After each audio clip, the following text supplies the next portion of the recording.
हो न नमस्कार, म यमन श्रेष्ठ। तिमी? म रिङ्कु श्रेष्ठ। हामी दुईजना श्रेष्ठ हो। श्रेष्ठै। म एनिवे पहिला बजाचार्य थिएँ, अहिले बजाचार्य पनि छ, श्रेष्ठ पनि थापियो। हाम्रो बुवाको बायोपिक चलचित्र बन्दैछ। हिजो भर्खर एनाउन्स भएको छ। बायोपिक चलचित्रको नाम हुनेछ मदन कृष्ण। एकदमै खुसी लागेको छ। सबैले सोध्नुहुन्छ कस्तो भइरहेछ, कस्तो लागिरहेछ भनेर सोध्नुहुन्छ। अब एकदमै खुसी लागेको छ। आफ्नो बुवाको बायोपिक भन्दाखेरि खुसी नहुने छोरा कहाँ होला र, होइन? छोराछोरी बुहारी त्यस्तो कहाँ होला र? आफ्नो परिवार त झन् खुसी हुने कुरो नै हो। फेरि मलाई के लाग्छ भने धेरै दर्शकहरू पनि बुवालाई पहिलादेखि हेरिरहनु हुने दर्शकहरू पनि धेरै खुसी हुनुभएको छ, दङ्ग पर्नु भएको छ। मेसेजहरू आइरहेको छ मलाई त एकदमै धेरै मेसेज, फोन कल्सहरू आएर एकदम राम्रो चिज बन्न लाग्छ।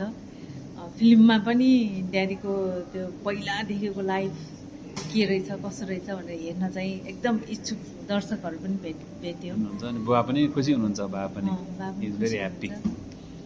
अनि अब अहिले हेर्दाखेरि त अहिले हाम्रो घरमा हिजोदेखि बोजा जस्तो फिल भएको छ। सबैतिर फोन पनि आउने सोसियल मिडियामा, हरेक प्लेटफर्महरूमा ड्याडीको त्यो बायोपिकको कुराकानीहरू भइरहेको देख्दाखेरि खुसी पनि लाग्छ। उसले भने जस्तो भोज हाँस्दै भएर छ, तर भोज जाँदा त खानु पाइन्छ, यो चाहिँ त्यति खाएको छैन हामीले के आएको छैन। अनि सम्पूर्ण सोसियल मिडियादेखि लिएर सम्पूर्ण पत्रकार साथीहरू, वेल विशर, परिवार, अब साथीभाइ, दिदीबहिनी सम्पूर्णलाई thank you so much for supporting us. होइन, त्यो ड्याडीको बायोपिक बन्न लागेको कुरामा खुसी हुनुभएको देखेर हामी सबै आभारी नै छौँ। यो त हाम्रो ड्रिम प्रोजेक्ट नै थियो। अनि हाम्रो मिलन च्याम्प्स अनि एम थापा, राजकुमार श्रेष्ठले चाहिँ यसलाई चाहिँ साकार बनाइदिनलाई चाहिँ अगाडि बढिराख्नु भएको छ। उहाँहरूलाई पनि धेरै धेरै धन्यवाद। महको यहाँहरूले पहिला अब पढ्नु नै भएको छ।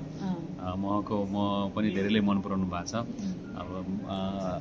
अब के भन्नुला मैले यसमा पनि महको त छँदैछ। महको बाहेकका कति कुराहरू समेट्न नसकेका कुराहरू पनि छन्।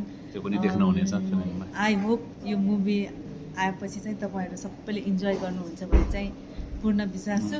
र हामीलाई सबैले सोध्ने क्रम चाहिँ के छ भने बुवाको यो बायोपिक भन्दाखेरि कस्तो भइरहेछ सबैमा क्वेसन त्यही छ।